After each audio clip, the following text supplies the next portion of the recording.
Hello friends, ನಮಸ್ತೆ. Welcome back to Neelu cooking. Sri Rama Navami ಹಬ್ಬದ special ಆಗಿ ಇವತ್ತು ನಾನು ನಿಮಗೆ ಮಜ್ಜಿಗೆ, ಪಾನಕ, ಅದೇ ರೀತಿ ಕೋಸಂಬರಿನ ಟ್ರೆಡಿಷನಲ್ ವೇನಲ್ಲಿ ಯಾವ ರೀತಿ ಮಾಡ್ಕೊಳ್ಳೋದು ಅಂತ ತೋರಿಸ್ಕೊಡ್ತಾ ಇದ್ದೀನಿ. ತುಂಬಾ ಚೆನ್ನಾಗಿ ಬರುತ್ತೆ. ಈ ವಿಧಾನದಲ್ಲಿ ಟ್ರೈ ಮಾಡಿ ನೋಡಿ.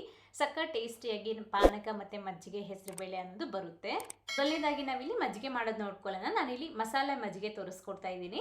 ಅರ್ಧ ಲೀಟರ್ ಆಗುವಷ್ಟು ಫ್ರೆಶ್ ಆಗಿರೋ ಮೊಸರನ್ನ ಒಂದು ದೊಡ್ಡ ಪಾತ್ರೆಗೆ ಹಾಕೊಂಡು ಪಕ್ಕಕ್ಕೆ ಇಟ್ಕೊಳ್ಳಿ. ನಂತರ ಮಸಾಲೆಗೋಸ್ಕರ 2 ಹಸಿಮೆಣಸಿನಕಾಯಿ, 1-2 ಇಂಚ್ ಆಗುವಷ್ಟು ಶುಂಠಿ, 1-2 ಟೇಬಲ್ ಸ್ಪೂನ್ ಆಗುವಷ್ಟು ಪುದೀನ ಸೊಪ್ಪು, ಅದೇ ರೀತಿ ಕೊತ್ತಂಬರಿ ಸೊಪ್ಪು, ಹಾಗೆ 1-2 ರೆಂಬೆ ಕರಿಬೇವಿನ ಸೊಪ್ಪು, 1 ಟೀ ಸ್ಪೂನ್ ಆಗುವಷ್ಟು ಜೀರಿಗೆನ ಹಾಕ್ಕೊಂಡು ಆದಷ್ಟು ನೈಸಾಗಿ ನಾವು ಇದನ್ನ ರುಬ್ಕೊಳ್ಬೇಕು. ಈ ಥರ ರುಬ್ಬಿದಾದ್ಮೇಲೆ ಇದನ್ನ ಎತ್ಕೊಂಡು ಒಂದು ಫಿಲ್ಟರ್ನಲ್ಲಿ ಈ ರೀತಿ ಮೊಸರಿಗೆ ನಾವು ಇದನ್ನ ಫಿಲ್ಟರ್ ಮಾಡ್ಕೊಳ್ಬೇಕಾಗತ್ತೆ. ಈಗ ಅದರಲ್ಲೇನೆ ನಿಮ್ಗೆ ಎಷ್ಟು ನೀರು ಬೇಕೋ ಅಷ್ಟು ನೀರನ್ನ ಹಾಕ್ಕೊಳ್ಳಿ. ಸ್ವಲ್ಪ ತೆಳ್ಳಗಾದರೂ ಮಾಡ್ಕೊಳ್ಬೋದು ಅಥವಾ ಗಟ್ಟಿಯಾಗಿ ಆದರೂ ಮಾಡ್ಕೋಬೋದು, ಹೇಗಾದರೂ ಸರಿ. ಈ ರೀತಿ ನಾನಿಲ್ಲಿ 1.5 ಲೀಟರ್ ಆಗುವಷ್ಟು ನೀರನ್ನ ಹಾಕ್ಕೊಂಡಿದ್ದೀನಿ. ಈಗ ಇದರಲ್ಲೇನೆ ರುಚಿಗೆ ತగ్గಷ್ಟು ಉಪ್ಪು, ಹಾಗೆಯೇ ಒಂದು ಅರ್ಧ ನಿಂಬೆ ಹಣ್ಣಿನ ರಸನ ಹಾಕ್ಕೊಳ್ಳಿ. ತುಂಬ ರುಚಿಯಾಗಿ ಬರುತ್ತೆ ಈ ನಿಂಬೆ ರಸ ಹಾಕೋದ್ರಿಂದ ಮಜ್ಜಿಗೆ ಅನ್ನೋದು. ಮತ್ತು ಇದರಲ್ಲೇ ಸ್ವಲ್ಪ ಐಸ್ ಕ್ಯೂಬ್ಸ್ ಕೂಡ ಹಾಕ್ಕೊಂಡು ಚೆನ್ನಾಗಿ ವಿಸ್ಕ್ ಮಾಡ್ಕೊಳ್ಳಿ.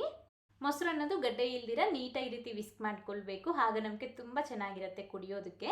ಈ ಥರ ವಿಸ್ಕ್ ಮಾಡಿಕೊಂಡು ಇನ್ನೂ ಸ್ವಲ್ಪ ನೀರು ಬೇಕಿದ್ರೆ ಹಾಕ್ಕೊಂಡ್ಬಿಟ್ಟು ಈಗ ಇದಕ್ಕೆ ನಾನು ಒಗ್ಗರಣೆ ಹಾಕ್ಕೊಳ್ತಾ ಇದ್ದೀನಿ. ನೀವು ಬೇಕು ಅಂತಂದರೆ ಹಾಗೆ ಡೈರೆಕ್ಟಾಗಿ ಕೂಡ ಕುಡಿಬೋದು, ತುಂಬಾ ಚೆನ್ನಾಗಿರುತ್ತೆ. ನಾನು ಇದಕ್ಕೀಗ ಸ್ವಲ್ಪ ಒಗ್ಗರಣೆ ಹಾಕ್ಕೊಳ್ತಾ ಇದ್ದೀನಿ.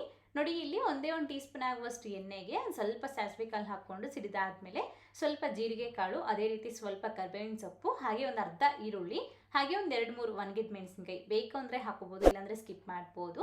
ನಾನಿಲ್ಲಿ ಸ್ವಲ್ಪ ಖಾರವಾಗಿ ಮಾಡ್ಕೊಳ್ತಾ ಇದ್ದೀನಿ. ಈ ರೀತಿ ಒಗ್ಗರಣೆನ ಜಸ್ಟ್ 1-2 ನಿಮಿಷ ಫ್ರೈ ಮಾಡ್ಕೊಂಡ್ಬಿಟ್ಟು ಈ ಒಗ್ಗರಣೆನ ಎತ್ಕೊಂಡು ಈ ಮಜ್ಜಿಗೆಯಾಗೆ ಹಾಕ್ಕೊಳ್ಳಿ. ಮತ್ತು ಇದಕ್ಕೇನೆ ಸ್ವಲ್ಪ ಸಣ್ಣದಾಗಿ ಕಟ್ ಮಾಡಿಕೊಂಡು ಕೊತ್ತಂಬರಿ ಸೊಪ್ಪನ್ನ ಹಾಕ್ಕೊಂಡು ಚೆನ್ನಾಗಿ ಮಿಕ್ಸ್ ಮಾಡಿಕೊಂಡ್ರೆ ನಮಗೆ ತುಂಬಾ ಟೇಸ್ಟಿಯಾಗಿರುವಂತಹ ಮಸಾಲ ಮಜ್ಜಿಗೆ ಅನ್ನೋದು ರೆಡಿ ಆಗುತ್ತೆ. ಒಮ್ಮೆ ಖಂಡಿತ ಟ್ರೈ ಮಾಡಿ ನೋಡಿ, ಸಖತ್ ಇಷ್ಟ ಆಗುತ್ತೆ. ಇದನ್ನ ನಾವು ಅನ್ನಕ್ಕೂ ಕೂಡ ತಿನ್ಕೋಬೋದು, ಸೂಪರ್ ಆಗಿರುತ್ತೆ. ನಾನಿಲ್ಲಿ ಸ್ವಲ್ಪ ಗಟ್ಟಿಯಾಗಿ ಮಾಡ್ಕೊಂಡಿದ್ದೀನಿ. ನೀವು ಅರ್ಧ ಲೀಟರ್ ಮೊಸರಿಗೆ 1-2.5 ಲೀಟರ್ ಆಗುವಷ್ಟು ನೀರು ತನಕ ನೀವು ಹಾಕ್ಕೊಳ್ಬೋದು. ನೆಕ್ಸ್ಟ್ ಈಗ ಈ ಕರ್ಬೂಜ ಪಾನಕ ಮಾಡ್ಕೊಳ್ಳೋದಕ್ಕೋಸ್ಕರ ನಾನಿಲ್ಲಿ 1 ಕಾಯಿನ ತಗೊಂಡಿದ್ದೀನಿ. ಚೆನ್ನಾಗಿ ಹಣ್ಣಾಗಿರುವಂಥ ಕರ್ಬೂಜ ತಗೊಂಡ್ರೆ ನಮಗೆ ಟೇಸ್ಟ್ ತುಂಬ ಚೆನ್ನಾಗಿ ಬರುತ್ತೆ. ಈ ರೀತಿ ಅರ್ಧಕ್ಕೆ ಕಟ್ ಮಾಡಿಕೊಂಡು ಈ ಥರ ಒಳಗಡೆ ಇರುವಂಥ ಸೀಡ್ಸ್ನ ತೆಗೆದಾಕ್ಬಿಡ್ಬೇಕು. ಬೀಜ ತೆಗೆದಿದ್ದಾದ್ಮೇಲೆ ಈ ರೀತಿ ಅದ್ರ ಒಳಗಡೆ ಇರುವಂಥ ಪಲ್ಪ್ನ ಎತ್ಕೊಂಡು ಒಂದು ಮಿಕ್ಸರ್ ಜಾರ್ಗೆ ಹಾಕ್ಕೊಳ್ಳಿ. 1/4 ಭಾಗದಷ್ಟು ಈ ಪಲ್ಪ್ನ ಎತ್ಕೊಂಡು ಮಿಕ್ಸರ್ಗೆ ಹಾಕ್ಕೊಳ್ಬೇಕು. ಇನ್ನು 1/4 ಭಾಗದಷ್ಟು ಹಾಗೆ ಇದನ್ನ ಎತ್ತಿಟ್ಕೊಳ್ಬೇಕು. ಅದನ್ನ ನಾವು ಸಣ್ಣದಾಗಿ ಕಟ್ ಮಾಡಿ ನಂತರ ಪಾನಕಕ್ಕೆ ಮಿಕ್ಸ್ ಮಾಡ್ಕೊಳ್ತೀವಿ. ಆ ಥರ ಮಾಡೋದ್ರಿಂದ ತುಂಬ ರುಚಿಯಾಗಿರುತ್ತೆ. ಕುಡಿಯುವಾಗ ಅಲ್ಲಲ್ಲಿ ಬಾಯಿಗೆ ಸಿಗ್ತಾ ಇರಬೇಕು. ಮಿಕ್ಕಿದ್ದನ್ನ ಗ್ರೈಂಡ್ ಮಾಡ್ಕೊಂಡ್ಬಿಟ್ಟು ಪಕ್ಕಕ್ಕೆ ಇಟ್ಕೊಳ್ಳಿ. ಉಳಿದಿರೋದನ್ನ ಈ ರೀತಿ ಸಣ್ಣದಾಗಿ ಕಟ್ ಮಾಡಿ ಎತ್ತಿಟ್ಕೊಳ್ಳಿ, ಅಥವಾ ಕಿವುಚ್ಬಿಟ್ಟಾದರೂ ಎತ್ತಿರ್ಬೋದು.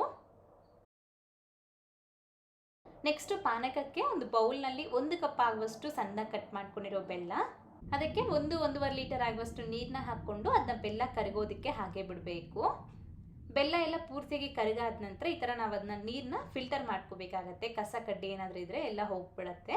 ಅದಾದಮೇಲೆ ಇದಕ್ಕೆ ಫಸ್ಟೇ ನಾವು ಗ್ರೈಂಡ್ ಮಾಡ್ಕೊಂಡಿರೋ ಈ ಮಸ್ಕ್ ಮೆಲನ್ ಪ್ಯೂರಿ ಹಾಕ್ಕೊಳ್ಬೇಕು.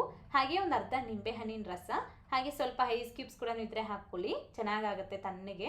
ಮತ್ತು ಸ್ವಲ್ಪ ಏಲಕ್ಕಿ ಪುಡಿ ಕೂಡ ಹಾಕ್ಕೊಂಡು ಫಸ್ಟೇ ಸಣ್ಣದಾಗಿ ಕಟ್ ಮಾಡ್ಕೊಂಡಿರೋ ಕರ್ಬೂಜ ಕೂಡ ಹಾಕ್ಕೊಂಡು ಚೆನ್ನಾಗಿ ಮಿಕ್ಸ್ ಮಾಡಿಕೊಂಡ್ರೆ ನಮಗೆ ಪಾನಕ ಅನ್ನೋದು ರೆಡಿ ಆಗುತ್ತೆ.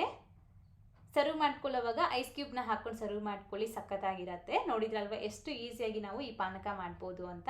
ಇದು ಬಂದ್ಬಿಟ್ಟು ಒಂದು ಟ್ರೆಡಿಷ್ನಲ್ ವೇ, ನೀವು ಸಹ ಟ್ರೈ ಮಾಡಿ. ನಿಮ್ಮ ಸ್ವೀಟಿಗೆ ತಗಾಗೆ ನೀವು ಬೆಲ್ಲನ ಹೆಚ್ಚು ಕಡಿಮೆ ಹಾಕ್ಕೊಳ್ಬೋದು. ಹೀಗೆ ಕೊನೆಯದಾಗಿ ನಾನಿಲ್ಲಿ ಹೆಸರುಬೇಳೆ ಕೋಸಂಬರಿ ಮಾಡೋದು ತೋರಿಸ್ಕೊಡ್ತೀನಿ. 1 ಕಪ್ ಆಗುವಷ್ಟು ನೆನೆಸಿಟ್ಟಿರೋ ಹೆಸರುಬೇಳೆನ ಹಾಕ್ಕೊಳ್ತಾ ಇದ್ದೀನಿ. ಒಂದು 30 ನಿಮಿಷ ನೆನೆಸ್ಕೊಂಡ್ರೆ ಸಾಕು, ನೆಂದೋಗ್ಬಿಡತ್ತೆ. ಹೀಗೆ ಇದಕ್ಕೇನೆ ಅರ್ಧ ಕಪ್ ಆಗುವಷ್ಟು ತುರಿದಿರೋ ಕ್ಯಾರೆಟು, ಅರ್ಧ ಕಪ್ ಆಗುವಷ್ಟು ಸಣ್ಣದಾಗಿ ಕಟ್ ಮಾಡ್ಕೊಂಡಿರೋ ಈ ಸೌತೆಕಾಯಿ, ಅರ್ಧ ಕಪ್ ಆಗುವಷ್ಟು ಸಣ್ಣದಾಗಿ ತುರಿದಿರೋ ಹಸಿ ಕೊಬ್ಬರಿ, ಹಾಗೆ ಸ್ವಲ್ಪ ಸಣ್ಣದಾಗಿ ಕಟ್ ಮಾಡ್ಕೊಂಡಿರೋ ಕೊತ್ತಂಬರಿ ಸೊಪ್ಪು, ಹಾಗೆಯೇ ಒಂದು ಅರ್ಧ ನಿಂಬೆ ಹಣ್ಣಿನ ರಸನ ಹಾಕಿ ಈ ಬೌಲ್ನ ಪಕ್ಕಕ್ಕೆ ಇಟ್ಕೊಳ್ಳಿ. ಇದಕ್ಕೆ ನಾವು ಒಗ್ಗರಣೆ ಹಾಕ್ಕೊಳ್ಬೇಕು. ಒಗ್ಗರಣೆಗೆ ಒಂದು ಚಿಕ್ಕ ಕಡಾಯಿನಲ್ಲಿ 1 ಸ್ಪೂನ್ ಆಗುವಷ್ಟು ಎಣ್ಣೆಯಲ್ಲಿ ಸಾಸಿವೆ ಕಾಳು, ಅದೇ ರೀತಿ ಕರಿಬೇವಿನ ಸೊಪ್ಪು, 1-2 ಹಸಿಮೆಣಸಿನಕಾಯಿ ಹಾಕ್ಕೊಂಡು ಚೆನ್ನಾಗಿ ಫ್ರೈ ಮಾಡಿಬಿಟ್ಟು ಈ ಒಗ್ಗರಣೆನ ಎತ್ಕೊಂಡು ಈ ಹೆಸರುಬೇಳೆ ಬೌಲ್ಗೆ ಹಾಕ್ಕೊಂಡು ಚೆನ್ನಾಗಿ ಮಿಕ್ಸ್ ಮಾಡ್ಕೊಳ್ಬೇಕು. ಅಷ್ಟೇ, ನಮಗೆ ಹೆಸರುಬೇಳೆ ಕೋಸಂಬರಿ ಕೂಡ ರೆಡಿಯಾಗಿದೆ. ಸರ್ವ್ ಮಾಡ್ಕೊಳ್ಳೋವಾಗ ಸ್ವಲ್ಪ ಉಪ್ಪನ್ನ ಹಾಕ್ಕೊಂಡು ಮಿಕ್ಸ್ ಮಾಡ್ಕೊಂಡು ಸರ್ವ್ ಮಾಡ್ಕೊಳ್ಳಿ, ಸಖತ್ತಾಗಿರುತ್ತೆ. ಅಷ್ಟೇ, ನಮಗೆ ಹೆಸರುಬೇಳೆ ಪಾನಕ ಅಷ್ಟೇ ನಮಗೆ ಹೆಸರುಬೇಳೆ ಪಾನಕ ಮಜ್ಜಿಗೆ ಅನ್ನೋದು ರೆಡಿಯಾಗಿದೆ. ನೀವು ಸಹ ಈ ವಿಧಾನದಲ್ಲಿ ಈ ಹಬ್ಬಕ್ಕೆ ಟ್ರೈ ಮಾಡಿ, ಮಾಡಿದಾದ್ಮೇಲೆ ಹೇಗೆ ಬಂತು ಅಂತ ಮರೀದೆ ಕಾಮೆಂಟ್ ಮಾಡಿ. ಹಾಗೆ ಇವತ್ತಿನ ವಿಡಿಯೋ ಇಷ್ಟ ಆದರೆ ಲೈಕ್ ಮಾಡಿ, ನಿಮ್ಮ ಫ್ರೆಂಡ್ಸ್ಗೂ ಫ್ಯಾಮಿಲಿ ಮೆಂಬರ್ಸ್ಗಳನ್ನು ಶೇರ್ ಮಾಡಿ. ಮತ್ತಷ್ಟು ರೆಸಿಪೀಸ್ಗಾಗಿ ನೀಲು ಕುಕಿಂಗ್ ಚಾನಲ್ಗೆ ಸಬ್ಸ್ಕ್ರೈಬ್ ಆಗಿ. Thank you. Keep watching Neelu cooking.